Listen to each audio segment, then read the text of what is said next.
Stanley Kubrick siempre ha sido un referente en la historia del cine moderno. El misticismo que lo rodea y las leyendas acerca de su perfeccionismo han creado una mitología alrededor de su figura. Para muchos esto se debe a su corta filmografía. Siempre se habla de 2001, Una Odisea del Espacio o Naranja Mecánica como sus obras cumbres, pero para mí hay algo más interesante en la filmografía de Kubrick y son las películas que nunca pudo filmar. Kubrick siempre mantuvo un gran interés por la figura histórica de Napoleón. Desde su juventud, antes de siquiera pensar en convertirse en cineasta, Kubrick leía todo sobre el conquistador francés.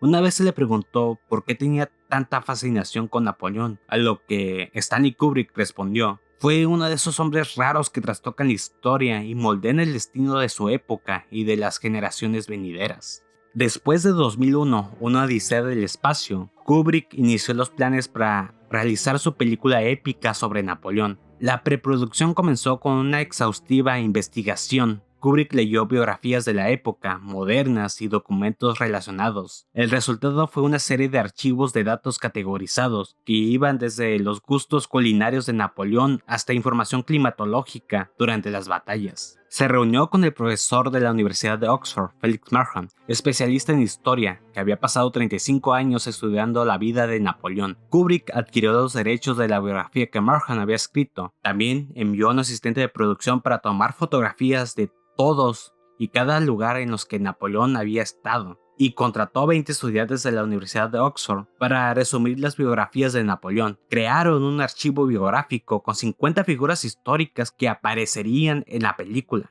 Kubrick creó un extenso guión en 1969 con la intención de hacer un estudio de personaje que no se centraba en el heroísmo ni en las épicas batallas, sino en la preparación de las mismas. Kubrick quería que el espectador se sintiera en la piel de Napoleón dentro y fuera del campo de batalla. Es difícil hacer una película sobre una figura histórica que transmita una sensación de realidad cotidiana. Quería representar el pasado como una realidad vivida. En el guión hay muchos elementos que recuerdan a la última película de Kubrick, Ojos bien cerrados, que tratan sobre la complicada relación entre Napoleón y Josefina, incluyendo adulterio e infidelidad. A pesar de que Kubrick le daría demasiada importancia a la vida personal de Napoleón, no dejaría de lado a las escenas de batallas épicas. Mientras Kubrick escribía el guión, también escribía notas y planificaba. Había pensado en rodar en algún país que le facilitara alrededor de 50,000 soldados para las escenas, en lugar de emplear a 50,000 extras en una coreografía. Uno de esos países fue Rumania, que había ofrecido 30,000 soldados para el rodaje. El Napoleón de Kubrick también presentaba un desafío fotográfico, ya que Kubrick tenía la intención de filmar con luz natural, incluyendo una nueva tecnología que permitiría filmar con la luz de una sola vela. En la década de los 60, Kubrick había tenido conocimiento de estas lentes desarrolladas por la industria aeroespacial. La película de Napoleón estaba muy avanzada en la preproducción y sería producida por la MGM, la cual también había producido 2001, Una Odisea del Espacio. Pero hubo muchos factores que llevaron a la cancelación del proyecto, incluyendo el cambio de director de la compañía productora. La película fue cancelada en 1969. Sin embargo, Kubrick de alguna manera realizó otra película cercana a la visión que tenía de Napoleón, Barry Lyndon. En ella podemos ver una gran cantidad de arte en el diseño y producción, vestuario y fotografía. Y finalmente en esa película pudo usar la tecnología de las lentes que permitían iluminar con poca luz, aunque claramente no hay escenas de batallas monstruosas como se tenía planeado en Napoleón.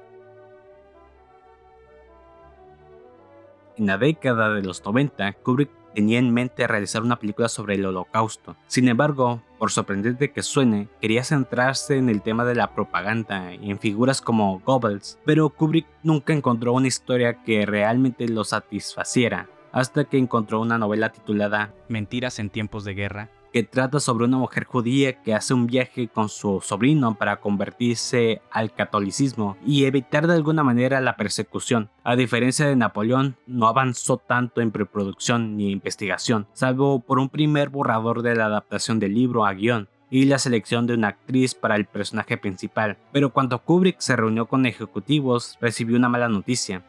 Steven Spielberg Estaba trabajando en la lista de Schindler. Lo que pudo haber sido una coincidencia, en realidad era una historia que se había repetido con la última película de Kubrick, Full Metal Jacket, que había sido completamente eclipsada con Platoon. Temiendo que la historia se repitiera, se canceló por completo el proyecto.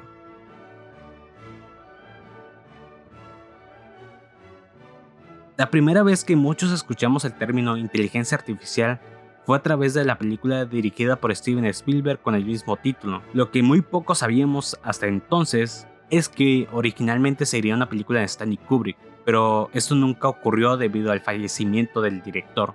Kubrick ya se había acercado al concepto de inteligencia artificial con 2001, una odisea del espacio, y el personaje de la computadora, HAL 9000. En ese entonces, Kubrick mantenía conversaciones sobre el tema con el autor de la novela, Arthur C. Clarke, el cual le aconsejó a Kubrick comprar una calculadora, que en aquel tiempo era lo más cercano a tener una computadora. Aquí iniciaría la fascinación de Kubrick por la tecnología, en especial las computadoras. Hay algo muy interesante que Kubrick dijo en 1971. Una de las preguntas más fascinantes que se plantean cuando imaginamos que las computadoras puedan llegar a ser más inteligentes que los hombres es el punto en que la inteligencia artificial merecerá la misma consideración que la biológica.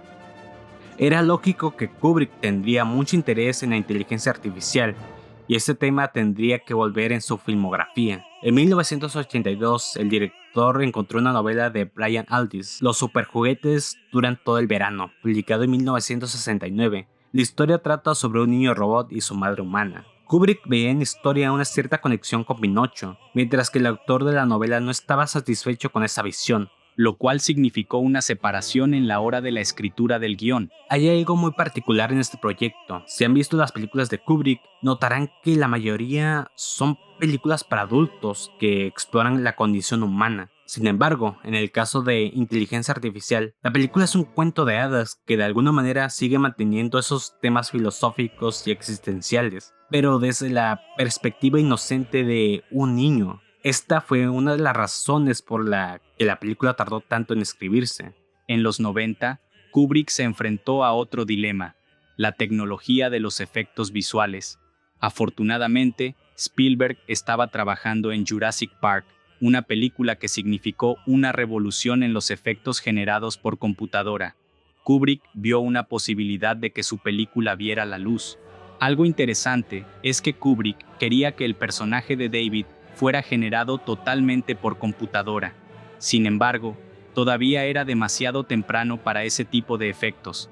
De haberlo logrado, posiblemente hubiera sido la última proeza técnica de Kubrick.